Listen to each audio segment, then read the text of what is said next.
book was a journey. It came from a painful place, which a lot of people's choices in life come from either a painful experience, traumatic experience, or even a happy experience. This journey for me started off, I was a practicing physician. I had two really young babies at the time, and I had a beautiful golden retriever. And the dog, my firstborn, essentially, because I'm a huge animal lover, got really sick at the age of 4.5 as a golden retriever. You know, he was supposed to at least live as long as 10, 11, 12, we would hope. And it turned out that he had what was called autoimmune hepatitis, where his body's immune system, began attacking him at his liver. And it's extremely rare for dogs, but particularly golden retrievers. And so as an autoimmune disease specialist for humans, as a rheumatologist, that was really sad and ironic.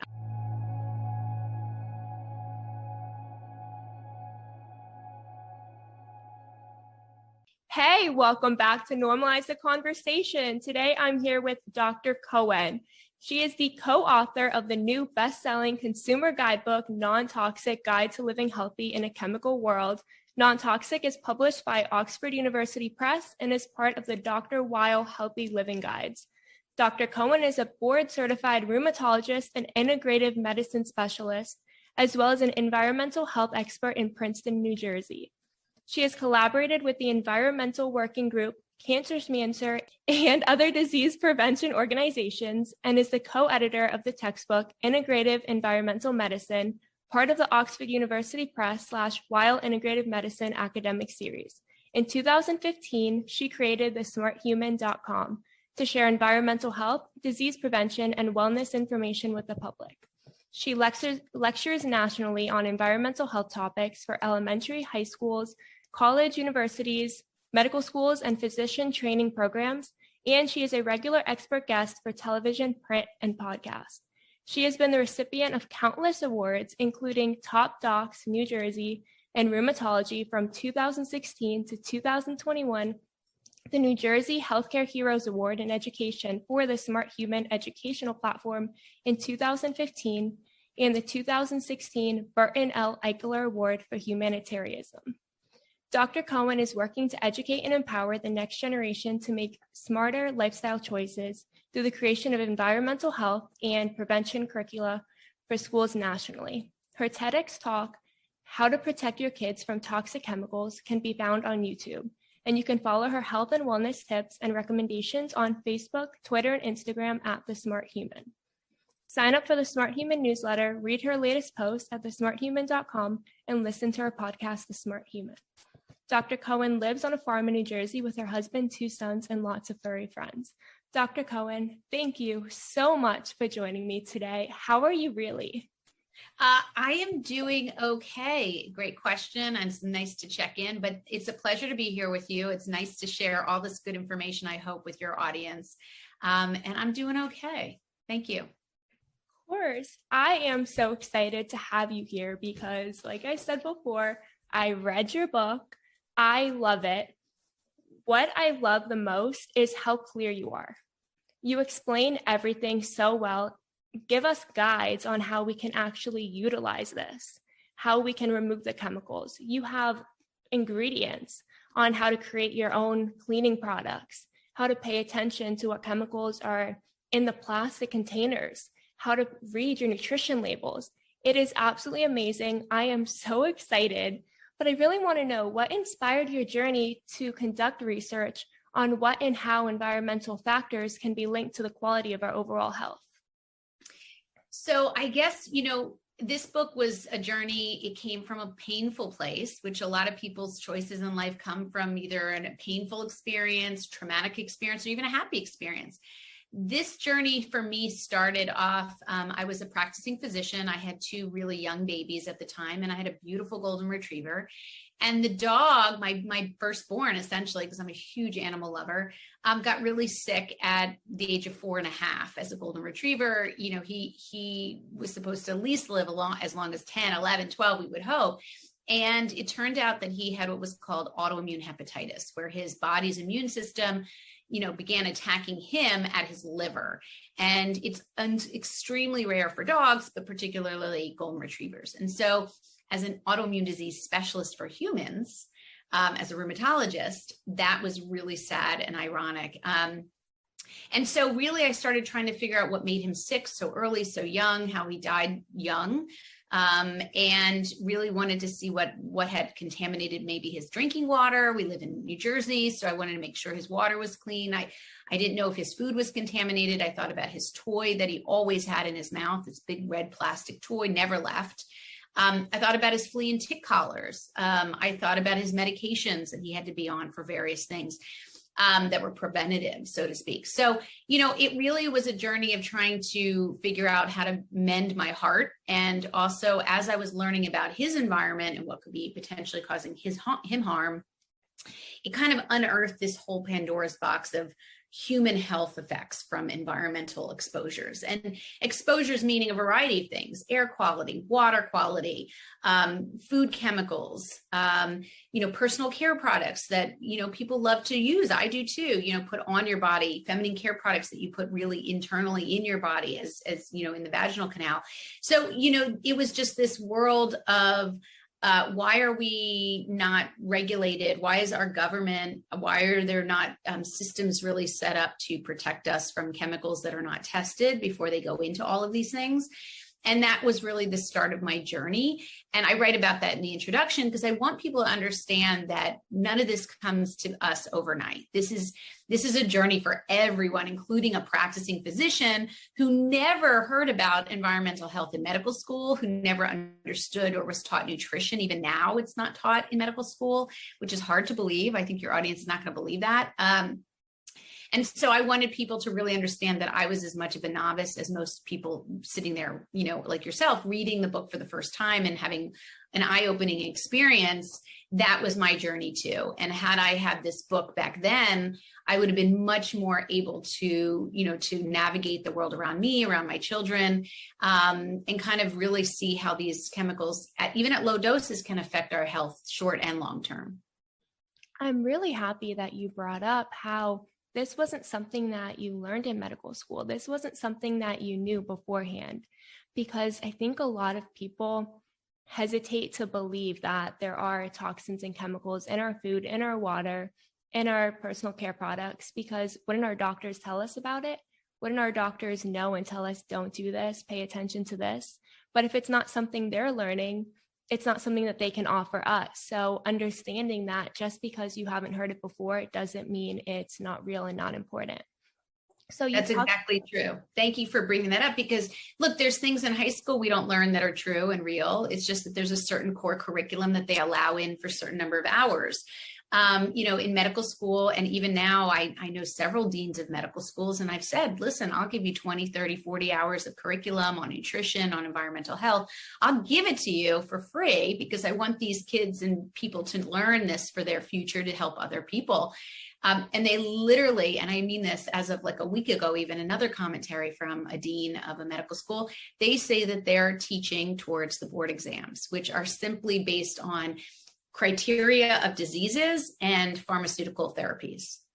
And that's what they're still doing now. And, and they want to change things, but they can't because they're subsidized by pharmaceutical companies. And there's all these, sort of political back stuff going on with a lot of these residencies and medical programs. So my goal was to get to younger people on my own. That's how I decided, not just young people, but everyone through the Smart Human, and go direct to consumers because consumers want this. And then also, really work on getting into high schools. That's my lifelong goal now, is to really teach this younger, because teenagers want this information. I did pilot, this is part of the TED Talk, but I ran a couple pilot projects because my babysitter was so interested in what I was doing, and doctors weren't at the time. And it really turned out that based on the pilot projects, collecting data of understanding and interest and all of that, young people want this. They want to know what they put on their bodies. They're self-conscious, which is normal. They're insecure, which is totally normal, but that's a great window for opportunity for the health and wellness information that can be provided. Exactly. And one thing we don't realize is cancer, dementia, Alzheimer's, different autoimmune diseases, we can have the genes for it and we don't have to activate them. And people don't realize that just because you have the gene, it doesn't have to be activated. and how we take care of ourselves, our bodies, or how we fuel our bodies as well, can dictate that. And that's something that's your exposome. So what you're describing beautifully is the fact that we all have genes. We have sometimes abnormalities in our genes that we'll never know about, or we can test for, but we don't know really what to do with that information. But 90% of what goes on in our health, really, almost 90%, is from our environment. And environment not only includes chemicals, which, a lot of what this book is about is chemicals, but I do have a whole bunch of information on also how stress affects our gene expression and our expression of disease, even earlier or later in life. Stress is one thing. Sleep is another. Sleep is a huge component of our immune system. And I talk about that in the book, trying to get people to understand it's not just the quantity of sleep, but it's the quality of your sleep and how we remove chemicals while we sleep. We have these unbelievable mechanisms around the brain to release those chemicals as waste. But we also have light pollution, noise pollution. We've been evolving for over 4.5 million years, and we've had only, 200 or 150 years of chemicals in our lives, 95,000 of them now. So if you're looking at the whole span of the human genome and the genetics and how we've evolved to eat clean food, not dirty food, and clean drinking water, and have natural light when we wake up and work, and less noise pollution and less stress, you can see how there's this mismatch between what our genetics have been building on and evolving with, and then boom, this very short period of so much dramatic modern change. Exactly. And we don't realize that. And I think a lot of the older generations say, well, I've been doing this for 70 years and I'm fine. So why do I have to change? But they don't realize that new chemicals are coming out. Things are changing, and they also can adapt. And they realize that their bodies are aching more. Their memory is going. And these all can be attributed to the chemicals that they're putting on their body, around the body, their sleep, like you said, the environmental pollution. It all is linked together. And I think that people don't realize the long-term effects. We're straight to the short-term effects. If I did this now and I feel fine, then it's fine.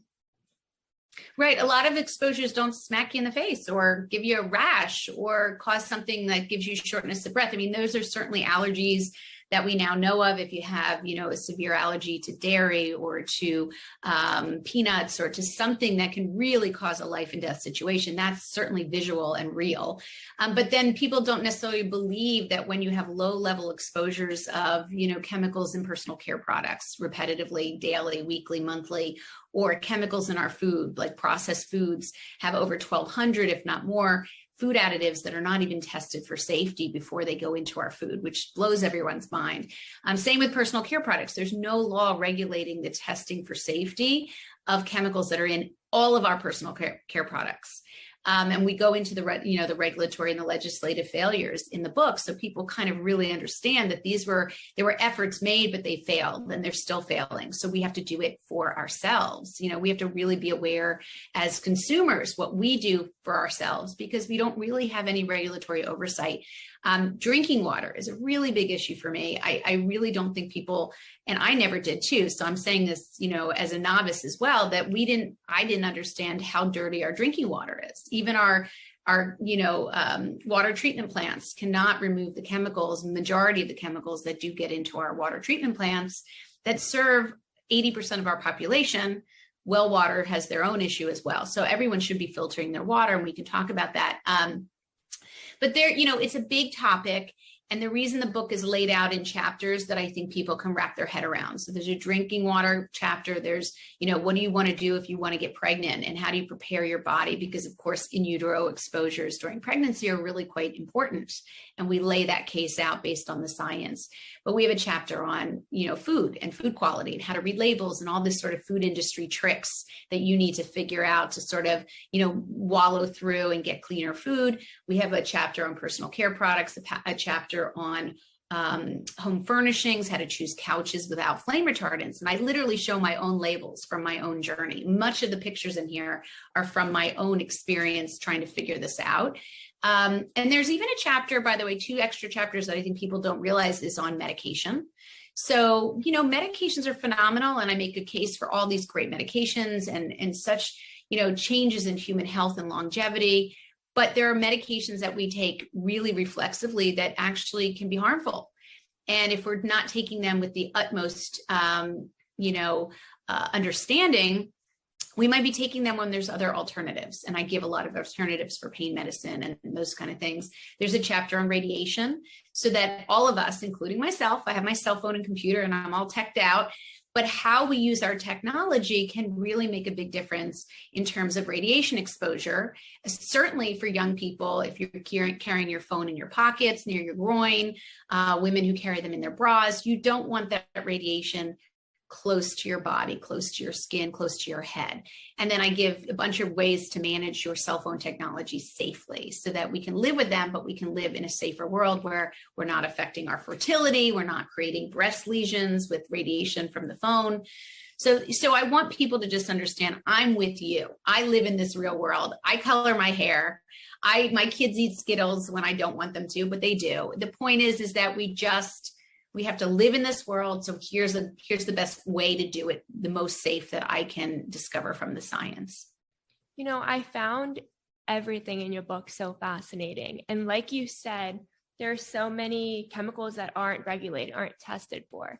And you hear about all these acts being made as if they are monitoring everything. But you talked about how so many chemicals were grandfathered in, that they never had to test, that it didn't matter. That was crazy to me. Like, how do we just ignore it? And there was evidence, glyphosate, about how it could cause cancer and how it is linked to cancer, and that's not banned. And they know it, they're aware, and yet they're not stopping it. Yeah, they just banned it for, and I post on the Smart Human, especially Instagram. I do a lot of instant posts on new regulatory changes and kind of keep people really on top of some changes that happen. And I just posted on this, glyphosate is going to be banned from, they're going to ban Roundup in household use over the next, I can't remember exactly, but I think it's over the next 5 years maybe. So people don't realize that Roundup, which is one of the most popular herbicides that people spray to get rid of weeds in their front yards and around their house, actually is glyphosate, which is incredibly, harmful pesticide. And there are thousands of harmful pesticides, but this one got a lot of attention because it was linked to various cancers, blood cancers, multiple myeloma, leukemia. And that was because of 2 very high profile cases where a gardener for a school developed this cancer, and it was linked to his use of this herbicide around the school for his entire career. There was another one, he got 58 million, I think was the payout. Another one also. And, these kind of cases are so critical because they're the only thing, money is the only thing that moves the system. Money moves the market. If people listening buy cleaner products that are legitimately cleaner, and we'll talk about the vetted sites, because you don't want to take anyone's word for it as natural, organic, none of that in the personal care industry is real. It's marketing. And so I give examples of websites that you can actually look up your products. And I do this with high school kids, but nothing moves the market like money. And it's a sad way of looking at it, but it's true. If people buy cleaner products that are truly cleaner, with less chemicals, that's going to move the market in a cleaner direction. And I think that's the underlying movement beyond just teaching young people about these products. It's to get them their dollars as they move into adulthood to really help move the market towards a cleaner place as well. Exactly. Consumers dictate the products, and we don't realize that. And one thing I hear all the time is, well, if I stop buying this, it's not going to make a difference if one person does. But if one person does and you share that with your friends and your family members and they do it and they share it, that's where change happens. But if you're not willing to make that first step, what if no one is? Nothing will change. So we have the power.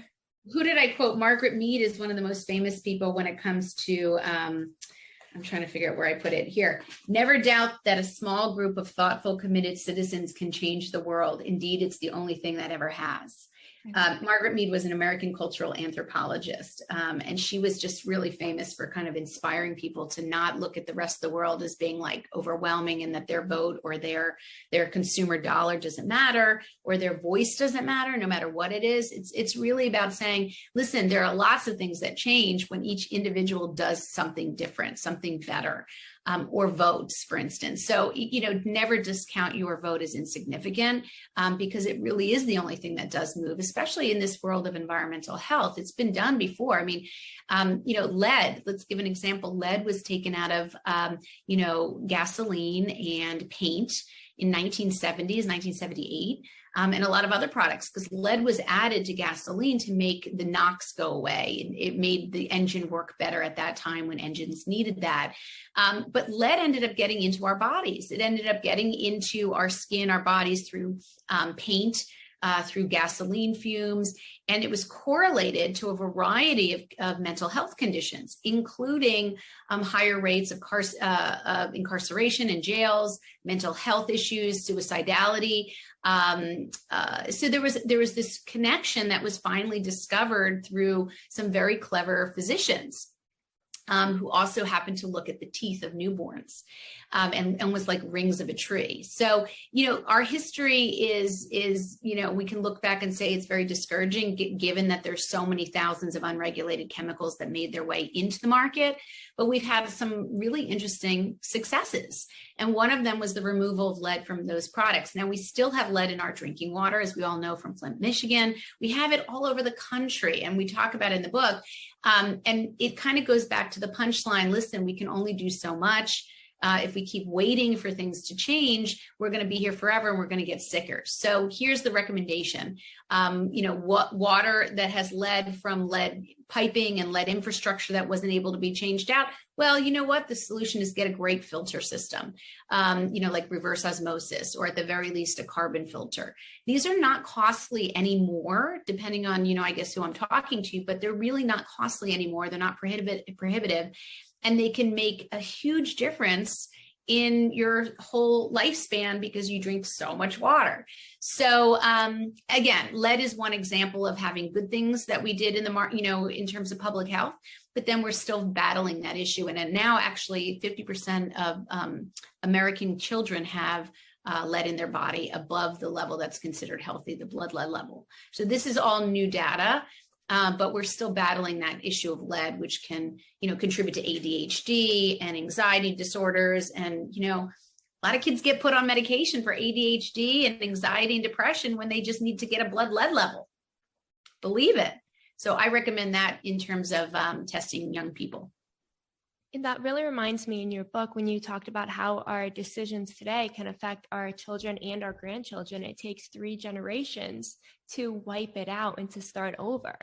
So we don't realize that by not making these changes, we're not just affecting us. We're not the only ones who are getting hurt. We're not just cheating ourselves. We are setting up our kids and our grandkids and that next generation to have these same issues. And they can cause mental health issues. They can cause different autoimmune diseases. We're starting them off in an unfair place when we can start making these changes today and give them a chance. But I really want to dive into the water. According to the 1972 Safe Drinking Water Act, you mentioned how only 91 out of 90,000 exposed chemicals are tested, monitored, and regulated. And we need water. Absolutely. So this has become, I kind of use the metaphor, it's risen to the top as literally my biggest pet peeve. And I mean, I have a lot of pet peeves because look at the variety of issues in the book, but that are going on in terms of environmental exposures. But this one really upsets me the most because I see it as such a fixable issue. And, high yield changes that can really, make people's lives so much healthier.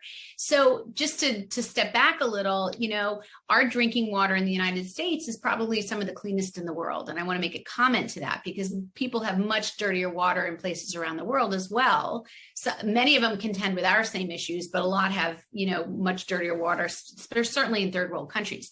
But that being said, we have an infrastructure of about 160,000 water treatment plants or wastewater treatment. So that's the system that takes our water from the sinks and the toilets that we flush and kind of recycles it into a treatment plant that's supposed to clean it off and then send it back out to our pipes. Okay. But other things contribute to that water system. So, streams and lakes and underground aquifers, which are, almost like underground rivers that are below the ground that make their way all the way through the system into our treatment plants and then into our cups. So 160,000 water treatment plants follow a law from 1972. It has some amendments in 1974, but essentially the most important takeaway is that it only covers 91 chemicals out of what we now have, which, as I mentioned, 95,000. It's actually grown since this book, believe it or not, was published a year ago. So we have 95,000 chemicals that come from, air pollution and exhaust and fumes that end up on water bodies that come into our water. We have fracking chemicals. We have coal ash. We have manufacturing runoff that's allowable in many states that make their way into streams and lakes. We have flooding that causes wells and tankers and things to overflow into our drinking water system. We have fertilizers, pesticides. And what people don't also realize is that our sewage, believe it or not, gets recycled into drinking water. So, antipsychotics, oral contraceptives, blood pressure medications are all from the toilet, making their way back through these water treatment plants. And then since they're not washed off, they're not included in those 91, because those 91 were from 1976 or 1972, actually. They get right back into our drinking water, and they travel through plastic piping, PVC piping, which is not great, or lead piping, which has not been fixed.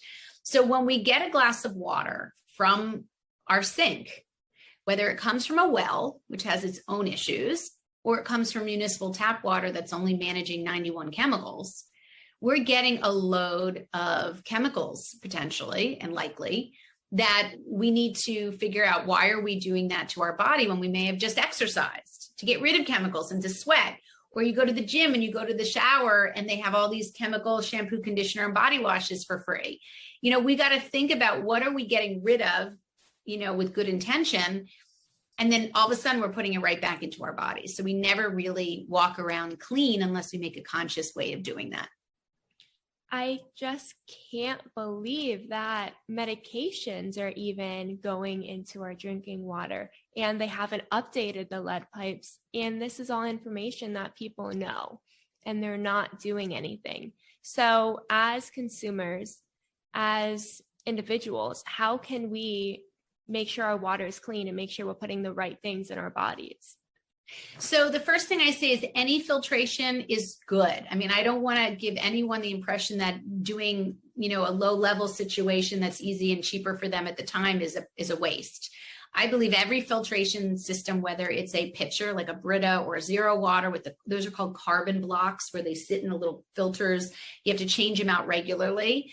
That's worth something. Or the carbon block filters that are in the refrigerator door. You make sure that they're changed regularly so that you don't let them back up, and then of course they don't work as well. And then if you have the ability to look into a reverse osmosis water filter, they call them RO filters. You want to try to look into an RO filter because they're under the sink in your kitchen. You can put it in apartments, you can put it in houses, but essentially it's just for where you're drinking your water. So it splits the water line into the junky water for cleaning dishes, and the plumber, creates this other line for the water to go super clean through, multiple filters, including the RO, and then it fills up a tank even while you're sleeping. So they have this little tank, and that's where the faucet draws from for drinking and cooking. So if you can up front have some costs, it's about $275, the one we recommend. I don't say brands, but you can, so I can chat with you later. But essentially the idea is there's plenty of great companies made in America, all parts. You don't want anything outsourced to other countries, including especially the filter portion. We buy ours from a company in California. California tends to have the highest oversight in terms of their products in general. Not all, but in general. And, essentially the prices come down. I mean, like with everything, cell phones, VHS machines, you're probably too young to remember a VHS machine, but essentially they started off very, very expensive and very prohibitive. No one could get one. And then eventually they dropped in price because there was competition. And so really a good reverse osmosis that's highly certified, that's on Consumer Reports, that's NSF certified, NSF, I can't remember what it means, but it's in the book.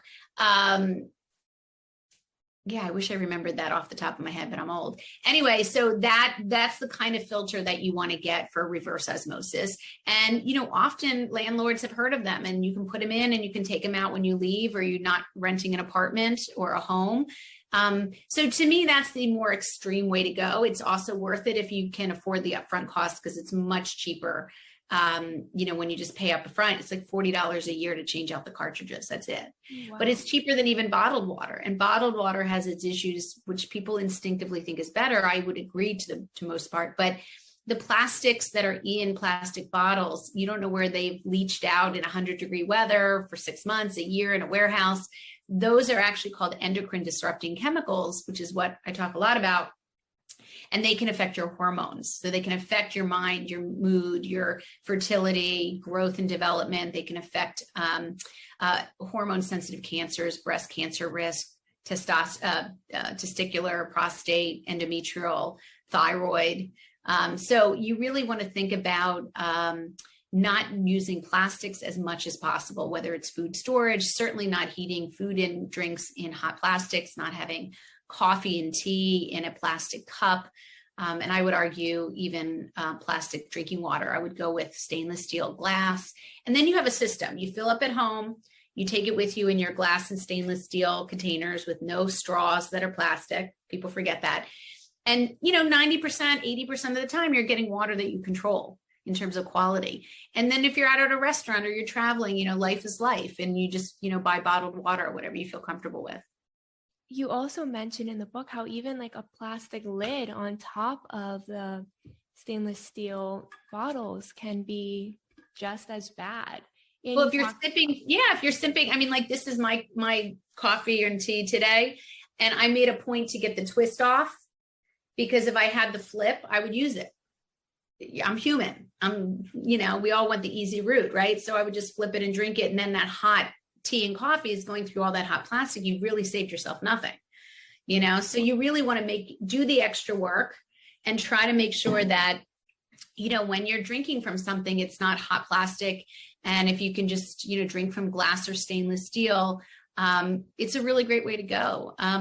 I'll show another thing to you. I have, in my office, I have a water carafe. I fill it out once a week. And so if I can't really grab for anything else, I'll just have my clean RO filter. I have one in my office because they're so inexpensive. I figured, why not? So, the idea is that if you set yourself up for that one system, and that's the one thing you do for the next 6 months of your life, it would be a huge impact, I believe, on your health.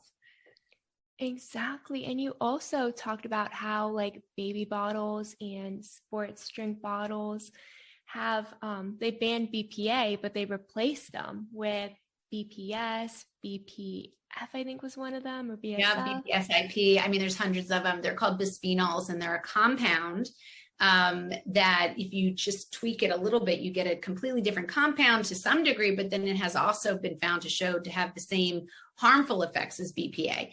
And in fact, I'll shout out to my co-authors. So Dr. Fred von Saal, who is my co-author, he's like the real deal emeritus professor who doesn't get bells and whistles, doesn't go to Hollywood parties. This is the guy that through his research and international colleagues with their research was able to get bisphenol A or BPA out of baby bottles in 2012. Now, it begs the question, if this stuff is so bad for babies coming from plastic bottles, and it's an endocrine disrupting chemical, like so many of the ones I discuss, and can affect hormones in babies, why is it not taken out of everything else that has BPA, like canned foods, canned drinks? All cans in this country and around the world is lined with the same plastic coating that has the BPA endocrine disruptor.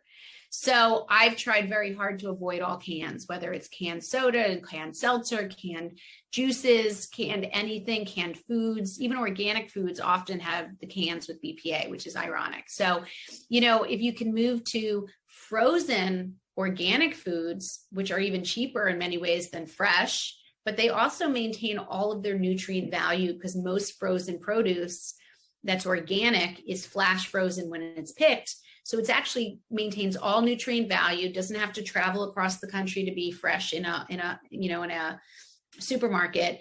But organic means that also all those chemicals and pesticides are removed.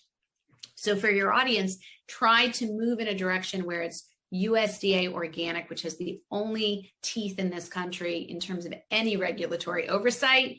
I would say stick with USDA organic foods and drinks because that's where you'll have the least pesticide load. But frozen organics actually makes it much more cheaper to keep them in your freezer and use them whenever you want. You know, in the book, you also talked about the organic label. So I'm really happy you brought that up, the USDA certified organic versus if someone just writes organic. And I didn't realize that that's actually a completely different thing. Yeah. And then you looked at the original diet of humans, how it was low in grains, it had nutrient-filled carbohydrates, high in magnesium, low in sodium. And then you spoke about how today you have meat that comes from animals fed with hormones and growth-stimulating hormones. You have strawberries fumigated by workers in hazmat suits, fish farmed in overcrowded, dirty pens, fed contaminants with PCBs, and makes you think how different it is that we're fueling our bodies and why testing for these chemicals is so important. And if we can eliminate even 95% of them by having that USDA organic label on it is so important. But I was wondering, how does consuming non-organic food rather than organic lead to additional health and mental health risks? Yeah, it's a great question. So you can remove chemicals, so to speak, if you buy USDA organic, which removes a large portion. I mean, there are some that made it through the system, but let's just say it's the best thing we have unless you're growing your own food, which most people don't have time to do. I encourage it, but here's how things work. These chemicals, like say, for instance, you're looking for green, fresh kale salad, and you think you're going after that kale salad, spinach salad. You really want to be healthy. You're trying to do everything you can to stick to vegetables, for instance.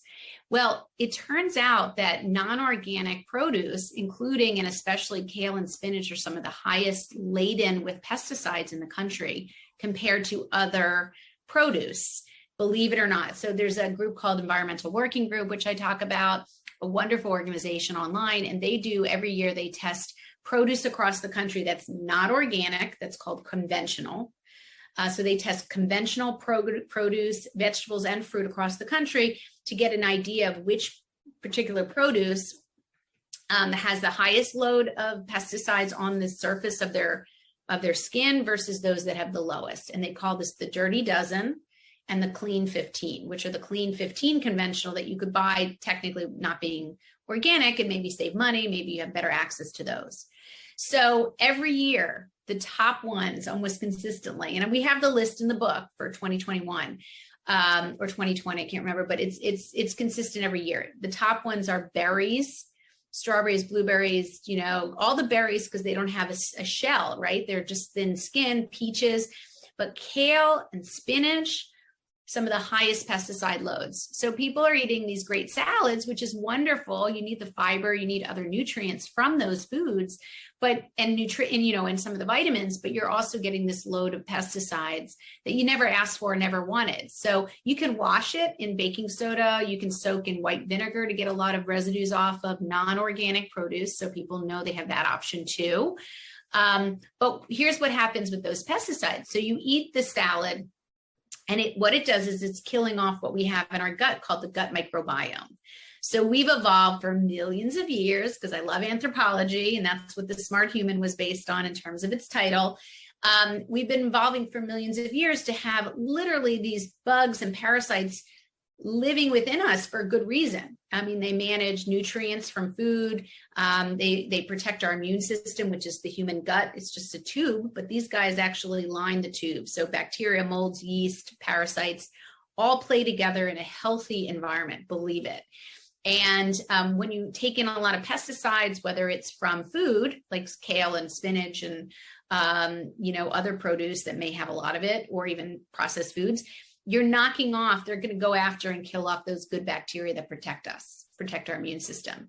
Same with chlorinated drinking water. Again, back to the water, if they're adding chlorination to clean off bacteria, which they have to do for public health, but they don't remove it again once it's cleaned off and it travels now 20, 30, 40 miles to your home, it's still got all that fluorinated chemicals, those detergents. Those guys are meant to kill bacteria. So they're going to do that in your gut.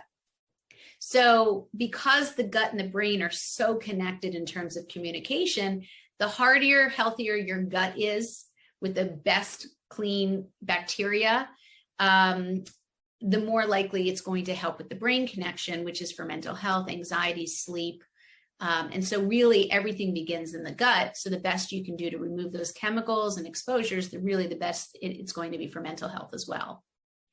You know, when I first heard about that, I didn't believe it. I was like, how does your gut health link to your mental health? Like, that didn't make sense to me. And I wasn't sleeping well. I was so exhausted all the time. I had all this anxiety constantly. I went and got an MRT panel done just to see what foods were sensitive in my body. And I removed all those foods. I started making sure everything was organic. I cooked a lot of things from scratch. I just changed everything. I'm now back to being able to get a good night of sleep and wake up in the morning and have this energy and not feel like I'm dying every day, able to do things without my heart racing constantly. So it's actually amazing how much your gut can affect your mental health and even your immune system. I stopped getting sick so easily. I had chronic pneumonia for like ever, and it's been over a year. It's amazing. Yeah, food is medicine. I mean, Hippocrates said this in 460 BC before Christ. I mean, we know that food is medicine. Food has so many of the not processed foods, but really unprocessed whole foods really have all that nutrient value independently of the chemicals, as I mentioned, with organics. But the nutrient value of food has been lost over the last several decades. You know, we really don't have the high quality soil that we would like to think we have. We transport food from long distances. We store food before it goes to the supermarkets. And so really we have to kind of think about how do we get fresher, cleaner, more nutrient-rich foods, because those foods feed the gut bacteria. I mean, it's like feeding the zoo. Those bacteria, molds, yeast, viruses, all the good guys in our gut that support our immune system and help with our mental health, they have to get fed. We have to feed the zoo. So you're really creating this almost ecosystem between outside your body, inside your body. And we've been evolving for millions of years to need those nutrients. We've changed a lot in just 2 or 3 generations. It's really remarkable. We have such a high load of high fructose corn syrups and fake sweeteners and all sorts of preservatives that are linked to, increased risk for cancers. We're killing off the good guys that really support us. And so you want to just do everything you can to keep them healthy. And stress is a part of it too. It's not just the food and drinking water quality, which certainly is a big, big aspect, but stress changes the level of acidity in our gut, right? That's why people get ulcers from stress ulcers. It's because that influx of acid doesn't stop. It's just ongoing. So people take medications to stop those cells that make acid. But that's not a great thing either, because in the short term, it works and it helps heal an ulcer, which is a good thing. But if you're on them too long, you're also changing the chemistry of your gut that has evolved for millions of years. And that acidity, when it's needed, extracts the nutrients from food we eat. So it shouldn't be on all the time. And so the idea is that, if you can manage even upstream stressful situations, and it's a very stressful time, you want to manage the stress, because that's what's the upstream cause or association with how your gut is doing from an acidity level. So, you always have to do the work, whether it's going out in nature or getting rid of toxic people or exercising, which is so good for mental health in terms of serotonin and blood flow. It's just, you want to grab the things that reduce stress, because that too will play a role in your gut. Exactly. And when you talked about frozen food, what a lot of us don't realize, I was definitely one of them, is they come in these packages, even certified organic, where it tells you to microwave them. I did this for years. I mean, half the stuff that I would say the majority of this stuff I never did for the most of my life. I mean, up until about 15 years ago is when I started to get a little smarter about it, or 10 years ago even. But we had these steaming bags. And I was a young mom and I was busy and I had kids screaming and yelling and the kid and the dog and the cat, whatever. And so I would just throw a bag in, steam it up, and then put it into a plate. Well, it turns out that when you heat up plastics, which makes sense because it's not a very strong material, no matter whatever kind of plastic it is, it will seep into the food and drinks that it's being heated and surrounding. I use the example of Tupperware, that when you buy Tupperware, it's super clear. You can read right through it. And when you wash it a couple of times in the dishwasher at high heat, which is what dishwashers do, it becomes opaque. You cannot see through it after 1 or 2 washes. And that's a clear indication that that material, that matrix, is not strong enough to stay where it should. And it migrates. Same with nonstick pans and the perfluoralkyls that are so devastatingly harmful to us now that we know. Those nonstick chemicals from nonstick pans will get into the foods that are cooked on those pans, especially if they're fatty, like eggs or things that we typically would cook in them, stir fries. That sucks some of the chemicals into the fats because these are fat-loving chemicals, many of them. So just swapping out, go to Marshall's, TJ Maxx, Home Goods. I don't know. I'm not on work for any of them, but just grab a stainless steel pan that's, made in America. That's got, we even talk about it, the 18/8 stamp on the bottom, which is food grade steel. Everything in the book directs people to things that are not expensive. And the most important thing is what you remove. And that costs nothing. In fact, it saves money, right? Air fresheners. Who needs air fresheners? I mean, I had a whole drawer of Glades plugins once. And I remember I just dumped the whole drawer when I really knew how much of an effect those phthalates, those chemicals in them, can have on our body. I just got rid of the whole drawer, because we can remove stuff in our lives by just not even bringing them into our home, not spending the money. Glades plugins, lots of cleaning products, not regulated. Just go back to basics. Vinegar, vinegar is great for cleaning. It stinks, but you can add lemon oil that's real. You can add baking soda to water and scrub. You can use sea salt for scrubbing. That's, very coarse. And we give all those recipes, but you can also look up safer, cleaner products with the resources we gave as well, if you're not going to make stuff. When you talked about all of that in the book, you talked about how the word fragrance is comprised of so many different chemicals.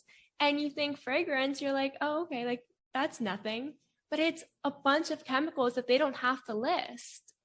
Exactly. They're proprietary. So back to the fact that our kind of oversight, our regulatory oversight in the US fails us. It is true. It's based, our government in terms of these products favors manufacturing.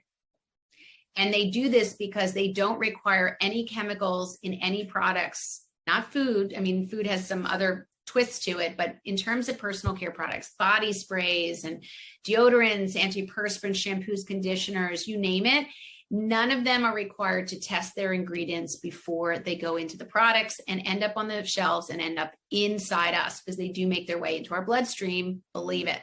So, the word fragrance or perfume, if you look on a label, can be comprised of upwards of 300, 400, an untold number of chemicals, because they do not have to disclose those individual chemicals.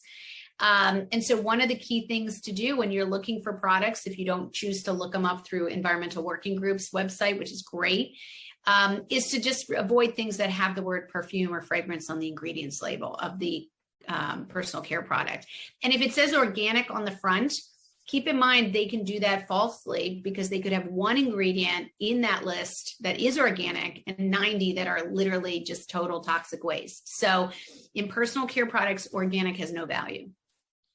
That is just mind-blowing that they don't have to test any of it. They don't have to disclose it.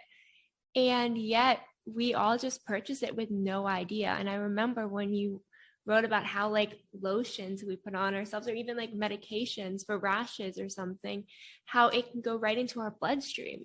All these some are intended. Like as a physician, there are drugs that we put on the skin that we're hoping to get into the bloodstream. Like that's how they're designed to work.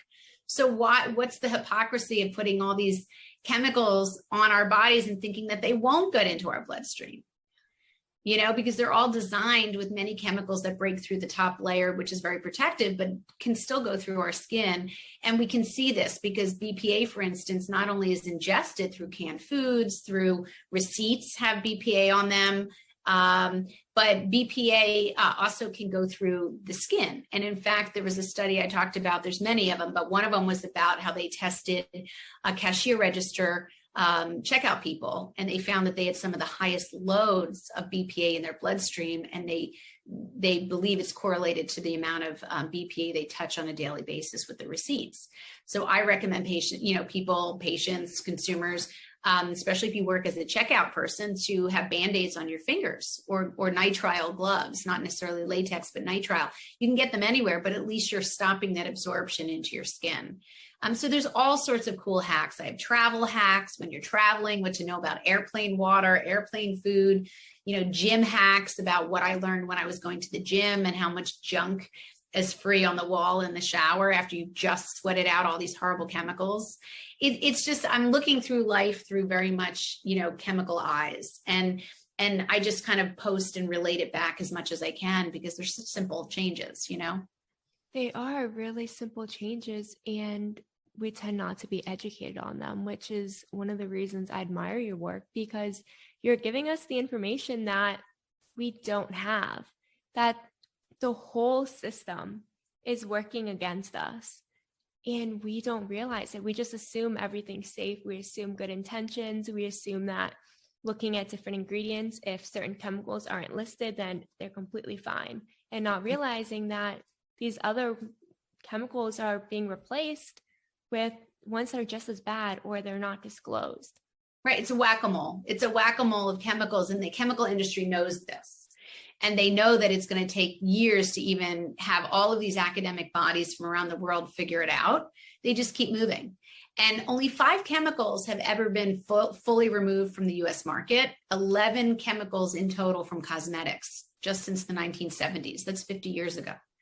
In Europe, they've removed over 1,200 chemicals because they have a much more stringent, robust regulatory system. So we're really living in a time where, it's a wild, wild west. And so, as a physician, I'm seeing sicker people with more autoimmune diseases that have no history of family history of those diseases. You couldn't even blame it on your genes if you wanted to. I'm seeing younger people with thyroid conditions. That used to be an old lady usually, or an old man, but usually old lady disease or issue. That's fixed very easily because we are just deficient as a culture in certain micronutrients that protect our thyroid, like iodine. So, I talk about a lot of that chloride, some of these chemicals that compete with the iodine for the thyroid because they're modern day chemicals, but we have iodine that's not even in our diet anymore. We used to eat a lot more iodine from clean, fresh produce and beans, and I listed some, and also obviously seafood that was clean, and that was protective. And now we're seeing this change of nutrient intake on top of environmental chemicals, and that's where we're getting this sort of explosion of illness. And so all I'm trying to do is not scare people. I really have no intention of scaring people. I want people aware. I want people informed. I look at knowledge as power. I don't look at it as something to be scared of. And I think living a very similar life to people out there, stressed, work issues, kid issues, sickness, illness issues, we just have to muddle through, but in a way that I think is not going to cost us too much money and makes really good common sense, because that's when we stick to these habits, not if it's a diet or a fad or it's short term. You're preparing us to make educated decisions, and that's what we need. However, most of us tend to be very reactive instead of preventative.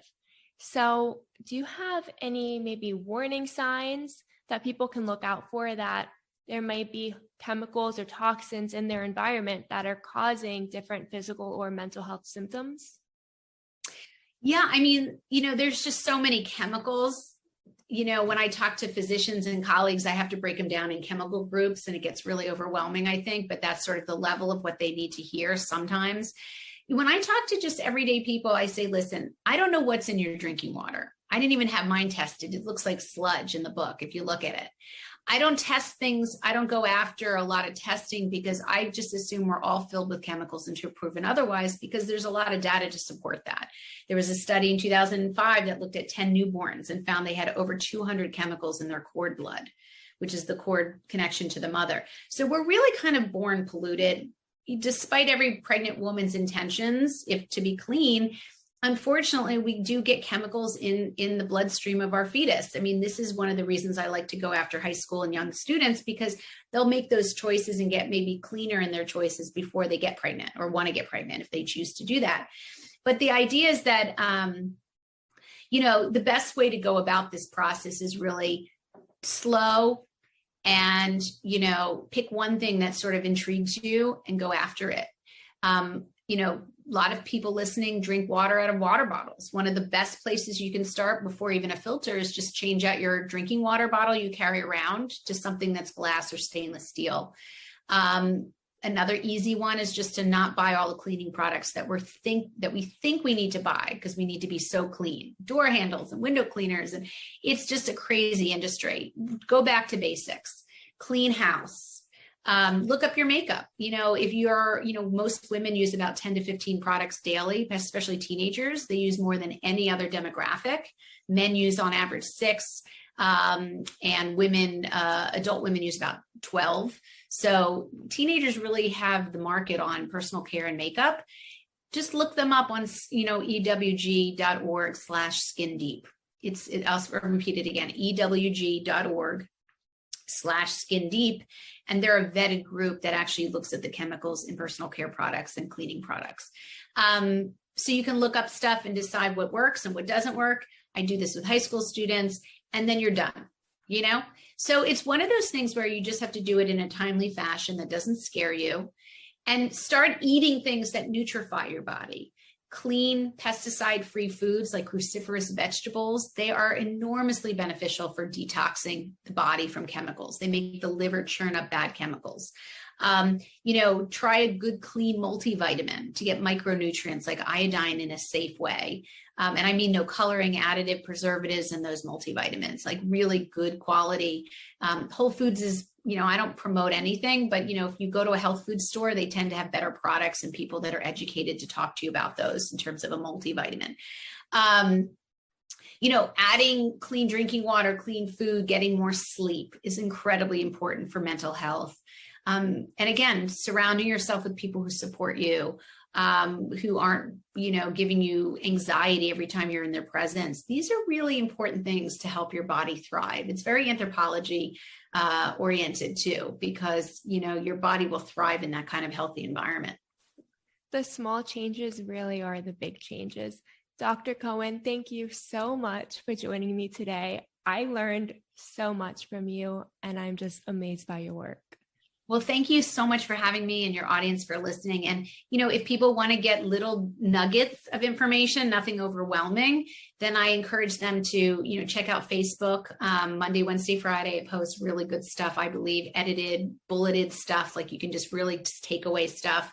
Instagram's a little bit more fun, but still get some stuff in there, a little celebrity junk in there. But, I'm trying to appeal to every age group through different platforms.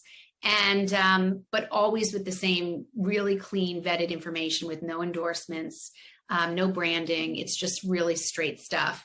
And then also there's a newsletter, and there's also a podcast where I interview really kind of cool people, who give their stories, on environmental topics as well, lawyers and doctors and, health and wellness people. So, I encourage everyone to jump on if you're interested, and to always be well and healthy. I highly recommend her book and her podcast. Thank you again so much for joining me. Thank you for having me. Thank you for reaching out. It's a pleasure.